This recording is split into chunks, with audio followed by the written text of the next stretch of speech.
John, you've secured one of our favorite guests. He's a multi-time person on the show, Keith Hernandez. Yes, I'm one of the best baseball broadcasters that there is, and really one of the best players. Should be in the Hall of Fame. We'll talk about that. Last time we talked a little about his Seinfeld appearance, and he said a lot of good, funny stuff. And of course, he is one of the funniest broadcasters, as well as one of the best. And looking forward to hearing from Keith today. Yes. Yeah, we'll ask him a bunch about himself, a bunch about the 2025 Mets and what he expects. John and I are going to play bingo. You can only imagine what that is. You should really stick around for that. That and hit and error if you stick with us on the show with Joel Sherman and Jon Heyman.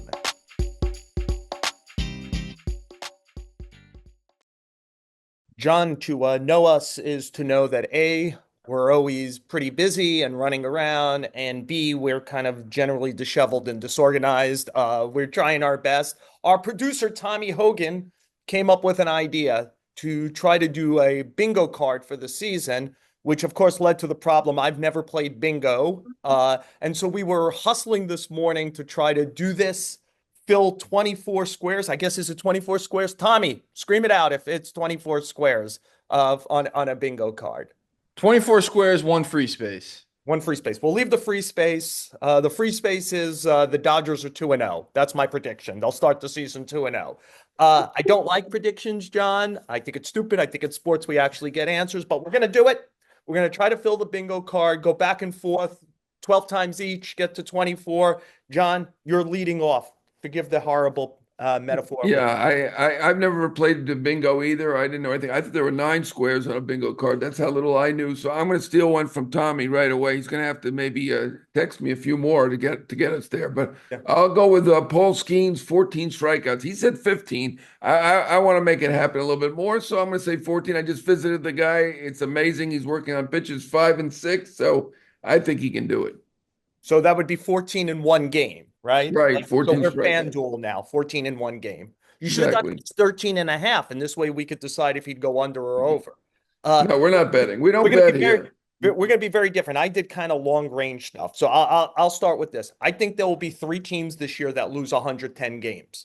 Uh, I think the White Sox will do it easy. I think the Marlins will get towards there. And the only thing that stops me with the Rockies is they play in such a funky home that sometimes they could win games just because people are kind of not used to it. But I'll say that those three, at a time where it's the Dodgers at the very top and a lot of pretty good teams in the middle who should win between, say, 72 and 92, we have 3 teams off the grid. Everyone, if you want to make the playoffs, you better kick the crap out of those 3 teams. Right. Okay. We got no rules here, so I'm going to go off the field for the next prediction. We'll see how this goes, but yeah, 110. That's a lot. I'm going to say 2 out of 3. So I think you're onto something with some really bad teams there. So I'm going to say Vlad Guerrero signs during the season. They seem like they're pretty close, as we reported. 500 million deferred was offered. He wants 500 million. I mean, come on, let's go. They just signed a catcher, Alejandro Pena, for 58 million. Why didn't they just give him the 58 million and just throw it in there and make sure Vlad was signed? I don't know, but I think they get it done. So I'm gonna put that on my bingo card. John, I'm with you. I mean, Mark Shapiro was publicly saying that he thinks it will get done. That's a bad look if it actually doesn't get done now. I mean, it's been all bad looks, but that would be particularly bad. Uh, I'm going to, I don't even know how we'd categorize this. So again, I'm bad at bingo. Maybe I'm bad at predictions, but how do we even calculate? I just think the Yankees are going to regret not spending more money and fixing some stuff going into this year. I just don't know how they don't have another right-hand bat. I don't know how they don't have another depth starter. They're going to end up having to expend money and prospects at some point to solve these. These are not internally solvable, right? To me, and I just think they'll have great regret that they didn't say, hey, let's spend it on the front end instead of like playing this nonsense $310 million game or whatever they're doing.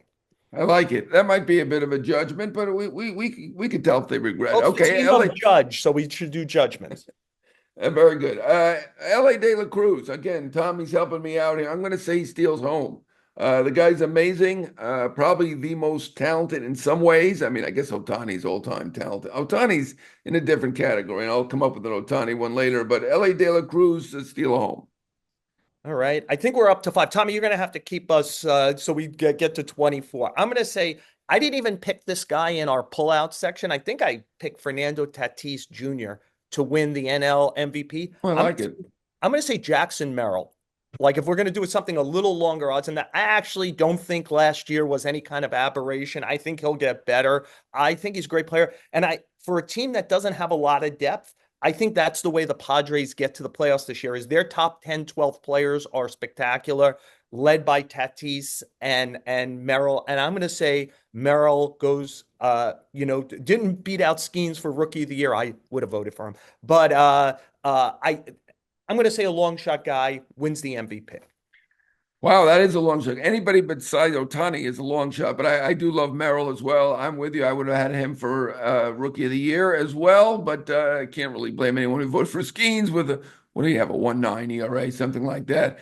I'm going to say, back to the Yankees, I'm going to say they come up with a third baseman who's not currently with the team at some point, and I don't know if he's going to go over the $308 million they seem to be stuck on, but they probably need to. Now, I think Cabrera is an outstanding utility player and a very good defender, but I don't think they have a third baseman yet. We'll see. I could be proven wrong. I'm not batting 1,000, so I'm going to say they come up with a third baseman. All right. I'm going to do another long one all the way to we won't announce these until November. I say Jacob deGrom wins his third Cy Young. Again, that's not who I picked in the newspaper, but we decided to do something a little stranger because I want to see the weirdest Hall of Fame case of all time. A guy who wins 89 games but yet has 3 Cy Youngs, and what do we do about that? When the time comes. All I know is when he's healthy, John, and pitches, and that's always the question. There's nobody who pitches better than him. Is he healthy enough to make 25 to 30 starts? We'll see. Yeah, I mean, I would have got something a little easier, maybe 20 starts for deGrom, but good for you. Give it to you. I don't know about that one. Good luck. Good luck on our bingo card there. I'm going to say something I've written about probably 50 times already, and people are getting tired of it. And you probably might even guess. I'm going to say the Padres, with the injury issue that they've got in the rotation right now, they're going to end up trading Dylan Cease. Obviously, it's not going to be in the next few weeks, or at least we don't think so, but certainly by the All-Star game, Dylan Cease will be wearing another uniform. All right. Well, I'll stick with the theme, John. I'll say that the Dodgers, who've already kind of like pissed off 29 teams in the world who are not the Dodgers fans, trade for Sandy Alcantara also between now and the trade deadline, just because they can. And they've shown that they will never stop trying to win, especially this year's championship. They have a factory of arms in the minor leagues. They could trade 4 or 5 to get someone like Alcantara, who's on a great contract. I think Alcantara is the most short trade guy between now and the trade deadline, as long as he stays healthy. So I really think it will end up being the Cubs or the Yankees or the Red Sox. But just for this, I'll say the Dodgers do it to keep the theme of the season, which is they annoy everybody. Right, and they have about a full rotation of guys in reserve who can come on and be great. I saw Kershaw throw on the side. He looked like he was ready to me. I don't know. I'm not a scout, but they're saying June. I don't know. Maybe they're being cautious. Can't blame them if they are. Probably, arguably, the greatest pitcher over the last 50 years. He and deGrom, 156 ERA plus the top. As long as we're picking on the Florida teams, and I am in Florida, as you can probably see behind me, it could only be one state. I'm going to say that the Rays will have a game without a rain delay. There will be one game, at least, without a rain delay. I mean, I know that they're making the schedule such and the times and all this so that there won't be that much rain. It rains every day, probably here too, but in Tampa. So I'm going to say they will have one game. John, I've seen the renovations the Yankees were doing anyway without the Rays coming, and if you have to spend the rain delay, it's like a 4 seasons underneath the ballpark there. So it's a worthwhile place to do it. I'm going to establish, I'll do a FanDuel one, like 99.5 plate appearances, and I'll go under combined for LeMahieu and Stanton. Wow. Under I went for 99 because of Judge. And, stay under 100. Which way would you go there, John? I'm going 99.5 under LeMahieu Stanton. All right. I'm going to be a little more positive. I will say that Stanton will play this season for my next one. I do think he will make an appearance and perform. And As Judge told me, as long as he's here in October, we'll be okay. I mean, I don't know it's a given they're going to be in October this year, but if they are, it's good to have him because he is great in October. I'm going to say he is going to play. We shall see. I mean, that's no guarantee at this moment. Uh, I'll do a positive Yankee one. Austin Wells will be an all-star. Uh, uh, I think he's got a shot to be, have a significant amount of homers, 20 plus. I think he's got a shot to be, if you like all the framing, the war stuff, one of the top defensive guys. We know he was a great guest on the show. I'm going to say Austin Wells, first time All-Star. I'll go with Anthony Volpe, first time All-Star. He also had a nice spring. Look, their young guys did well this spring. I know it was obscured by all the injuries, but I mean, Ben Rice was terrific. Yeah, obviously Bellinger, who's still in his 20s, so I guess he's still kind of a young guy, was unbelievable. Wells was great. You're correct about that. But Volpe under the radar looked pretty good. And he looked good in the very good in the postseason as well. So I'm saying Volpe All-Star. Yeah. Dominguez really came on also, right, as one of their young players. Yes. The Mets will have to do something about the closer spot between now and the All-Star break. I have some concerns about Edwin Diaz's velocity. He's got some mileage on him now. He obviously had a serious injury. They'll either have to do it internally, someone like Tyler McGill, who has big stuff, or Brandon Sproat, or Blade Tidwell, or they'll have to do it externally. Ryan Helsley kind of guy, Joan Duran from the Twins, somebody. I think by midseason, somebody else is closing for the Mets. All right, you just gave me an idea. I know that Luke Weaver was great on our show, so I'm going to pay tribute to him in a sense and say that he will be the Yankee closer at some point this year. They will switch over. Devin Williams does seem a lot happier with a beard now. I don't know what he would have done without the beard, so maybe he'll perform. And obviously, he's got, what does he have, a 1.8 lifetime ERA? Pretty good pitcher, but we'll see how comfortable he is in New York. We know Luke Weaver is, and I think he's going to be the Yankee closer at some point. All right. I'll go. Tommy, tell me if I'm right. I think we're at 18 now with me doing this one. I think I'll go for. I believe in the Mets pitching stuff that that it is workable and that their young guys, some of them, I mentioned a couple, Sprout and Tidwell at some point come up and help, and guys like Tong and McLean make real inroads either to the majors or toward the majors and up the prospect rankings. That the Mets are kind of flush with pitching moving forward, even though we have some real questions about their total starting pitching right this second. I enjoyed your pronunciation of Sprout. Is Sprout. I think that should be Sprout. That's good. Yeah. Clay Holmes, All-Star. I'm with you. I think, well, you really paid attention in Met Camp. I should really read your stories today. I just picked up our paper. I think Holmes has been as good as any starting pitcher in spring training. And I know we shouldn't make judgments on spring training, but this is one where a guy's doing something different or something he hasn't done in a long time. Got the nod for the opening day start. I don't know. We learned to change up, blame or credit Canely or Weaver for that. And Clay Holmes looks amazing. And I think he's going to be an all-star. All right. For number 20, to give us only 4 left, John, I'm going to do it again. I'm going to establish 4.5 starts for Carlos Carrasco, over, under, and go under. Carlos Carrasco at his best was a power pitcher, not a craft pitcher. And now as he's lost stuff, he's going to have to be craft. I wouldn't want to get fooled by spring. John, I'm going to take you back. I'm going to give you a name. Do you remember Bobby Ojeda in 1994 spring training? He made the Yankees. He was about like the quality of Carrasco for a career, about the same age. He lasted 2 bad starts after this kind of positive, oh, the old guy made the team. I just think the Yankees are going to have regrets that they didn't deal with some stuff on the front end of this thing. I'm going under 5 starts for Carlos Carrasco before he's an ex-Yankee.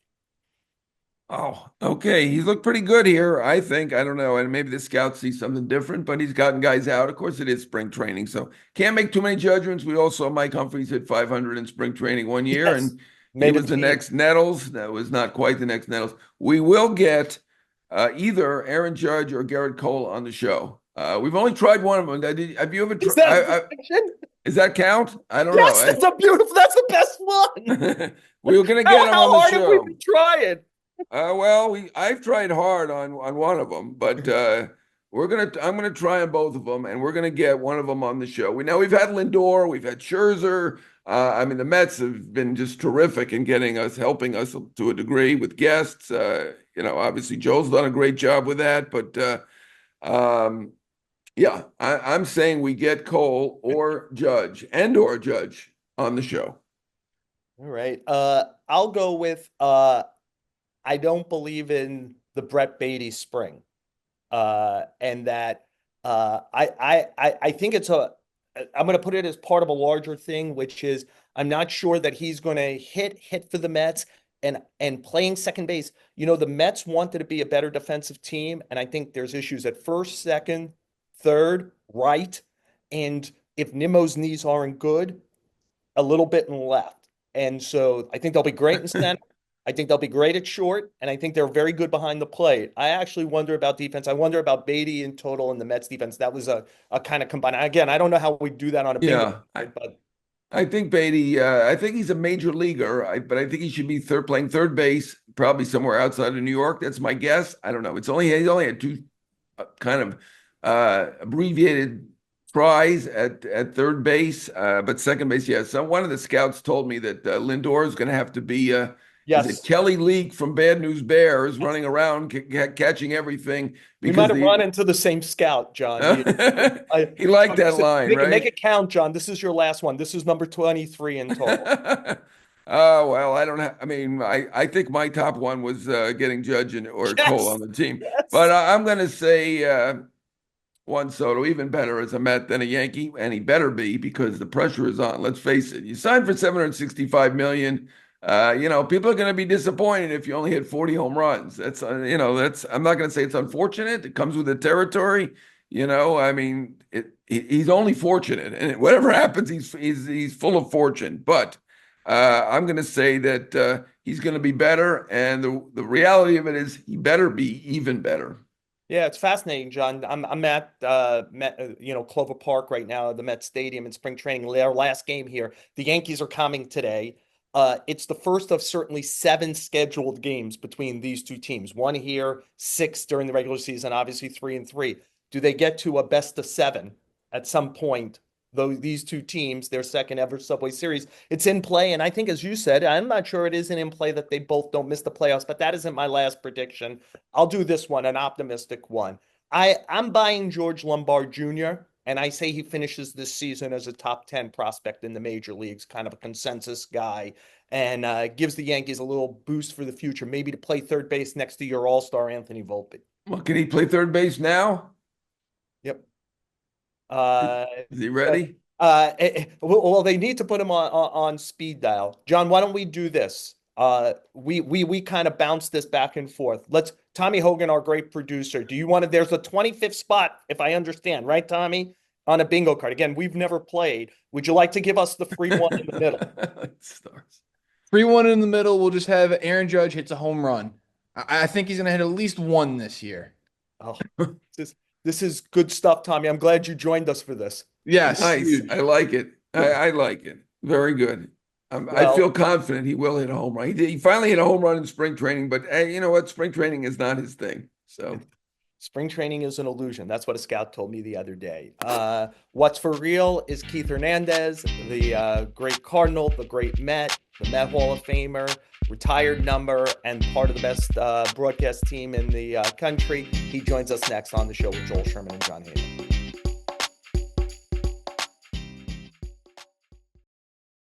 John and I are, of course, thrilled to have Keith Hernandez, the great first baseman of the Cardinals, the Mets, a Mets Hall of Famer, a retired number, and part of the outstanding booth with his partners, Ron Darling and Mr. Cohn, Gary Cohn.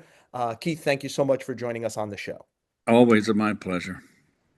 Keith, I thought a place to start is here. Is last year, it was nice if the Mets won. Right. This year, they have to win. And I thought it would be worthwhile to ask you because you know this, right? Like probably in 84 and 85 with the Mets, it was nice to win, but you had to win in 86 and probably in 87 and 88. Does it change a dynamic within a club when you go through that change of, hey, it would be nice to win, to you better win? Well, I'm glad that you made that comparison because you were absolutely correct about 86. I mean, remember we won nine. My dog just got up. 90 in 85, we won 98 games and went home. Right. And we came to spring training and it was like unfinished business. Cardinals won 102, I believe, went on to the World Series, lost the World Series. So the feeling is it was unfinished business, but Davey was the one, Davey Johnson, that came out. You remember in spring that he expected us to win, and not only win, but dominate. You recall that. Yes. And I remember, it doesn't matter which reporter came up to me, but a beat reporter came up and said, Davey just made this, stop it. Just made this, comment. And I was sitting in front of my locker in St. Lucie, and I went, "Oh, really? Okay." And Davey, I think, grew up in the school of Earl Weaver, and was throwing out the challenge to us, and we obviously took the challenge and went. Maybe it was psychologically spurned us on to that dominant season. But I feel, yes, you can definitely draw comparisons. And I don't think it's a negative. I don't think as an athlete that you're going, this is a veteran team. You look at that lineup, they got veterans there. They've been here. They're hungry. They want to win. And this is also, it's been 39 years. Wouldn't it be nice to be the team that finally won the World Series? It's a great, I can't think of the word, but something to shoot for. And I think they're determined. Now, whether they get there or not, it's much more difficult now in postseason with the three. You got the wild card, you got the division, and you got the championship series. Anything can happen. You can get bumped off, and by a wild card team. It happens. But I think it's a positive for them. I think they'll be motivated. Motivated, definitely. How good do you think this team is? I mean, you were part of one of the great teams of the last 50 years. I guess now, since you said it's 39, so I can easily say one of the last 50 years.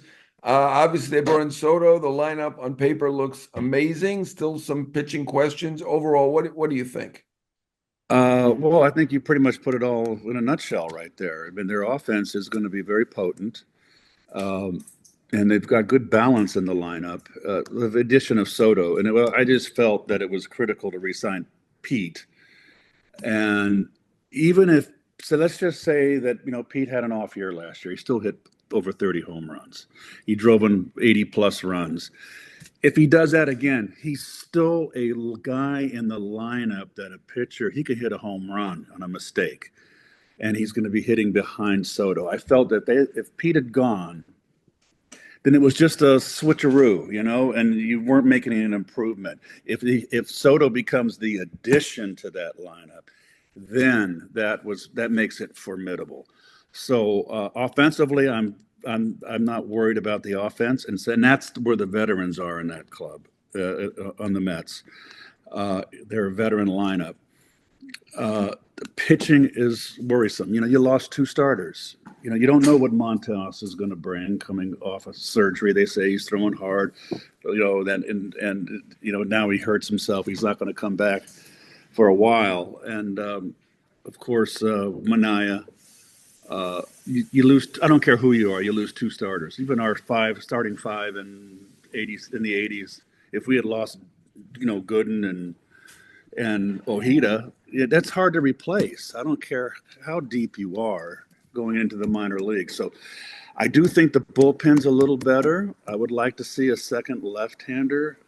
I've always been a proponent of two lefties in the bullpen, particularly with 13 guys on your pitching instead of 10. I mean, you can't, out of 13 guys, you can't find two left-handers somewhere.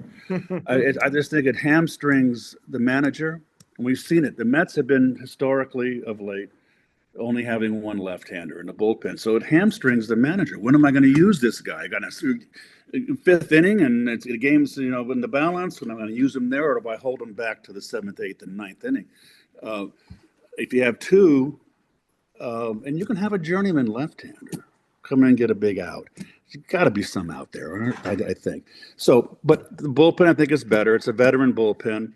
The starting pitching is the question mark. You mentioned the name Juan Soto. We obviously in New York saw what the impact was last year. The Yankees had some real issues in and around their roster, but they had Juan Soto and Aaron Judge, and those guys solved a lot of problems. You were a great hitter. You're watching a great hitter. What do you think of Soto? Well, from the beginning, remember he came up with Washington, so I saw him play. The 19 games, 18 games in division. So I was always impressed with his eye at the plate. So he's got an eye like Joey Votto. He doesn't swing at too many bad pitches, hardly at all. The batting averages aren't so important. I see that he hit 280 last year. I think he's a 300 hitter, but he hit 40 home runs and drove in 120, whatever the hell he drove in. There's just not the importance on batting average. 300 was kind of you're a 300 hitter. That was a big medal right on your chest right there, and it's not that important anymore in today's players. His eye is terrific. I remember Albert Pujols told me that he asked Stan Musial what was the key to two-strike hitting. And Musial said, knowledge of the strike zone. Don't chase. He doesn't chase. And he makes the pitchers throw strikes. And a hitter like that, he's so quick inside with his bat. If you don't win the battle inside, and you got a hitter up there, if I had a pitcher out there that I didn't have to worry inside, whether it's a lefty or a righty, he's in my back pocket. And Soto is so quick inside and still goes the other way. And it's just very, very, very impressive. And his body of work so far has, you can't argue it. He's one of the best players. I had dinner with the Rizzo, the GM for the Nationals in spring training around 2 weeks ago. And he said Soto's the best offensive player in the game. That's his opinion over Ohtani. Yeah. Well, he did try to offer him $440 million. It seemed like a fair try at the time. It's obviously he ended up getting a lot more. You know what? I want to talk about, you're one of the best infielders ever, generally considered the greatest first baseman ever to play.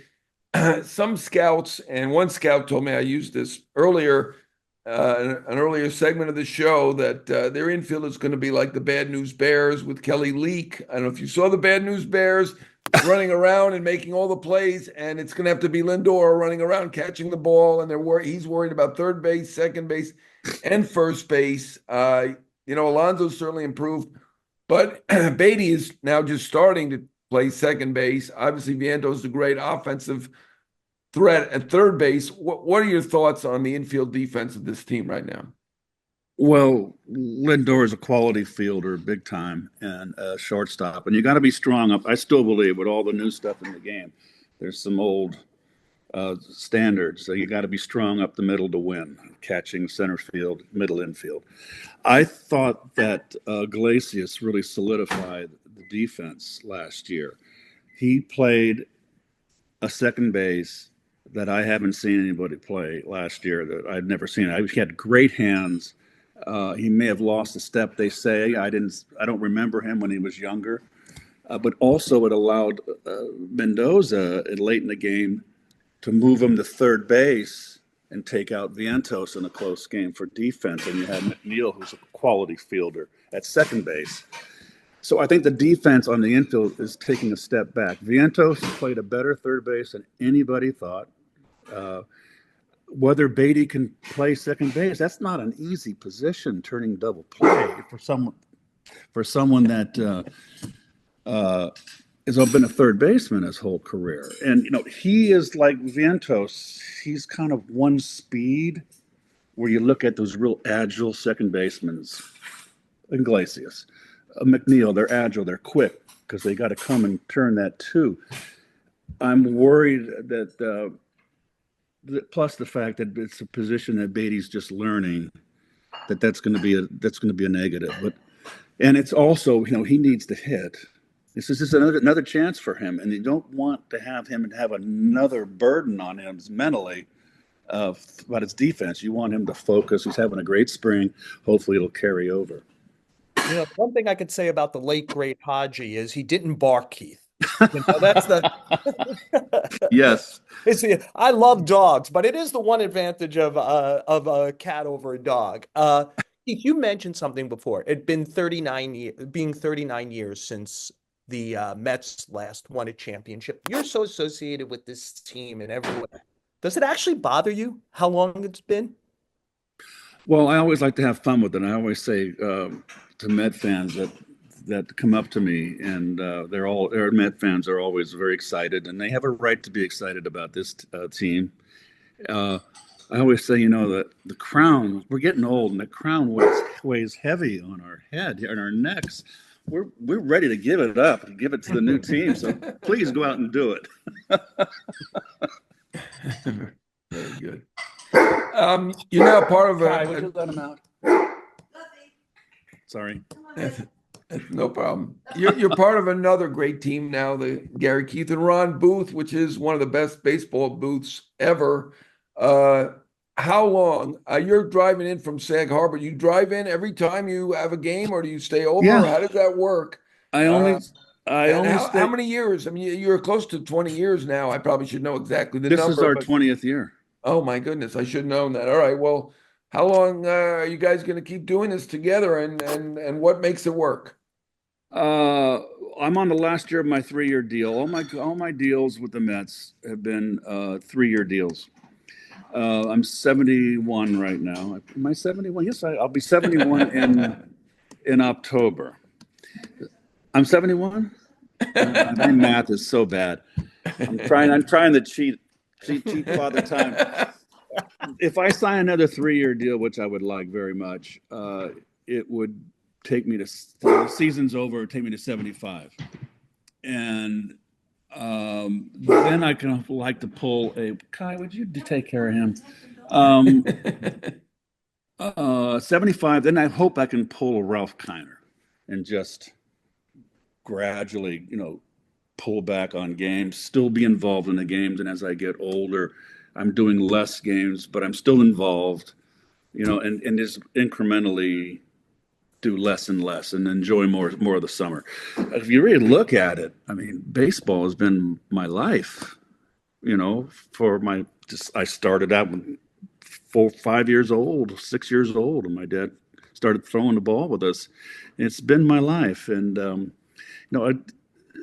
you get older now, and I haven't lost a love for the game. And I do want another 3-year deal. And then 75, I'll do some serious thinking. I'll ask the back end of John's question because I think it's a good question, because I think you're one of the soundtracks of summer, the three of you guys. Why? What makes it work so well that tuning into a Met game is a joy? Well, number one, I think the critical thing is Gary. Number two is you got a pitcher in Ron Darling, and you got a hitter in me. And you're getting two. I can't talk pitching, mechanics, this, and I can talk attacking pitchers, and Ronnie can talk attacking hitters. And it's a good blend there. And then, of course, I just feel we got the best play-by-play guy in the game. And whether the broadcast is the best in baseball, who knows. But Gary, to me, is the best play-by-play guy. He's so engaged. He makes Ron and I better, and Ron will admit to that too. We've talked about it. That he gets better if the games are bad, and when all those bad seasons of the Mets, that's when that's his strength. He's so professional, comes prepared every game, and he engages us. I've always said he's like the maestro. He's the Leonard Bernstein of the orchestra, and Ronnie and I are just one section of the orchestra. And he brings us in, and our knowledge of the game, and really orchestrates the broadcast. And I think that to me is the critical factor of the success of the broadcast. Plus, we got a little bit of humor. I know I'm I'm the comic relief, and I play that. Bill, the late Bill Webb, the great director, was the one that recognized me early when I first started working in the booth. He said, your personality is really good. It comes forth in the broadcast. And I was just learning. And he said, keep it up. You're funny. He goes, but I'll watch your back. He goes, you don't want to become the class clown on the broadcast. And so I learned through Bill, and Bill would pull me back sometimes. And, I learned through him. So I have a lot to be grateful for Bill Webb. Well, you're not only funny, you are modest. You may not know pitching like Ron knows pitching, but I can recall, and this is going back 10 or 15 years, being in the Met clubhouse in spring training, and the TV was on, and they had Mets had just acquired, I think it was a lefty reliever from the Dodgers. You won't remember this, but you came in and you watched him throw 3 pitches, and you said, "Oh, this guy doesn't have much," and you were right. That guy did not have much. So I don't know. That was You pretty. probably. But maybe he had a bad day. I was a little bit tough. No, you were correct. He never became. That was it. He pitched a few games, and that was the end of it. You could tell in few pitches.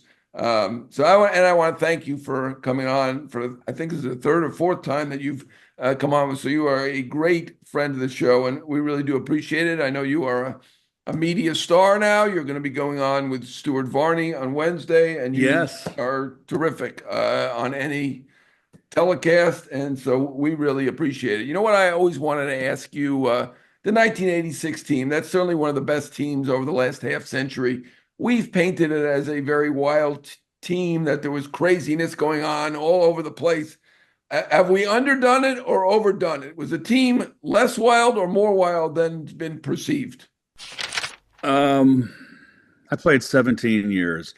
Remember when we played, there was no cell phones. So no one could take a picture of you, a photo of you. You didn't have to worry that the CIA or the FBI were looking over your shoulder, having to be on your good behavior.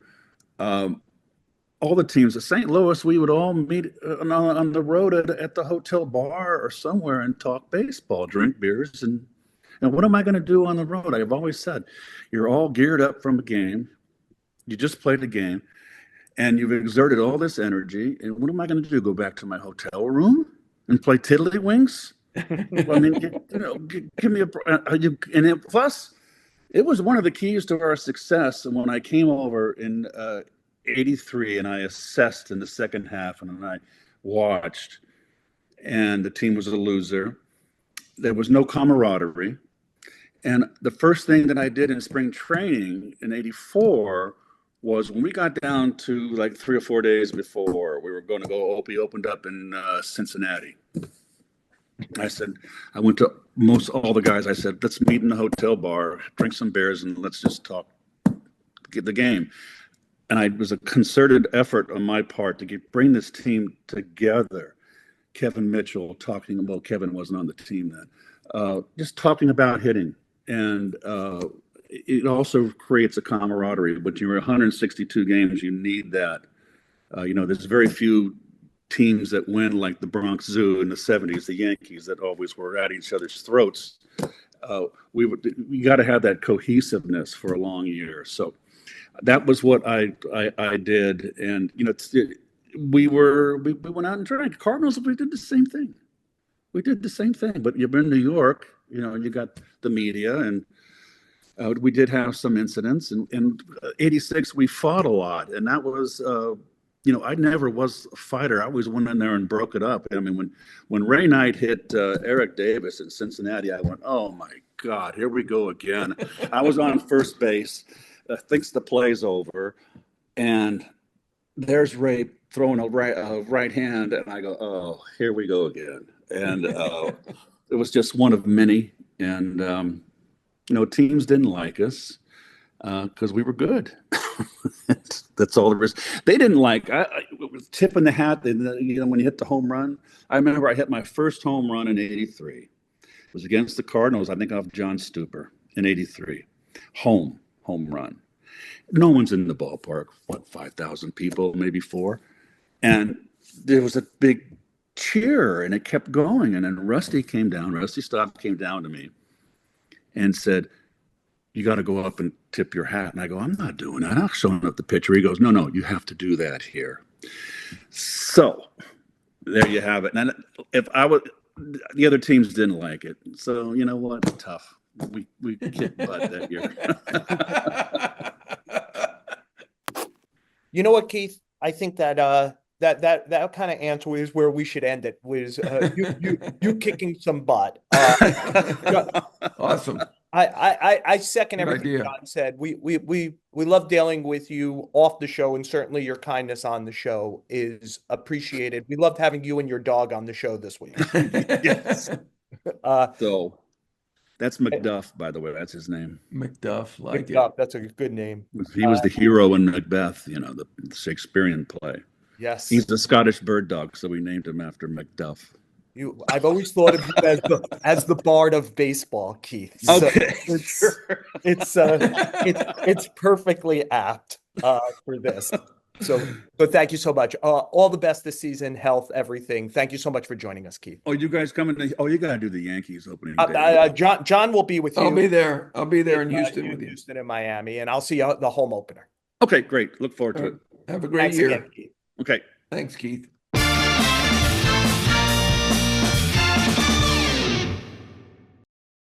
John and I, of course, thank Keith Hernandez for joining us on the show. John, the last of spring hitter.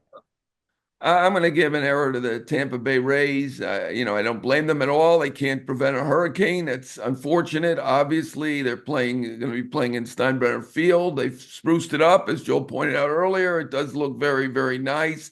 That's all good and fine, but they've got to figure out a way to get out of the Trop and build a stadium either in St. Pete or in Tampa, and they have not been able to do it. And I understand why the other owners are telling Stu Sternberg, the owner of the Rays, to sell the team and find somebody else who's going to be able to get along with all the politicos down there in the Tampa Bay area and figure it out.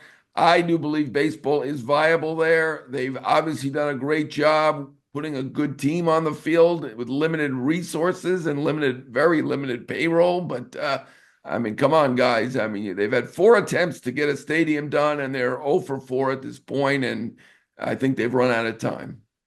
Yeah, and look, on the field, it wasn't great. I know that they were worried about something worse, but their ace, Shane McClanahan, is going to begin the season on the injured list with an arm injury. John, for my hitter error, I don't even know where to term it. I will call it a hit because I think we both liked covering and personally like Brett Gardner so much. And there was obviously tragic news. We're both fathers, John. I don't even think you need to be a parent to understand what the loss of a child young would mean. Brett and Jessica Gardner's 14-year-old son, their youngest son, younger brother of Hunter Miller, 14 years old, passed away. The Yankees put out some statements as we're speaking yesterday about it. Brett Gardner was about, we've mentioned a few times in this how difficult it was to, get a Yankee guest or something. Brett Gardner was as good a player to deal with as you could deal with. He was available. He was honest. Was sad that whatever happened between him and the Yankees has kept him away from the Yankees these last few years, because I thought Brett Gardner maximized the baseball talent as much as anyone I've ever covered. Whatever he had, he maximized to turn into a well above average baseball player for a long time. The rare player who was not a great player who spent an entire career with the Yankees, very Roy White-like to some degree. And John, I'll let you go, but obviously I know I'm speaking for both of us when I say condolences to the Gardner family and great thoughts to Brett, who is a wonderful guy. Absolutely, a true professional and a true Yankee, just a great family by all accounts, and just unimaginable, unbearable news that Miller, 14, passed away. I don't know what to say. Certainly, I'm a father, you're a father, but everybody understands what this is like. Or can only imagine how terrible it is. Everyone gets it.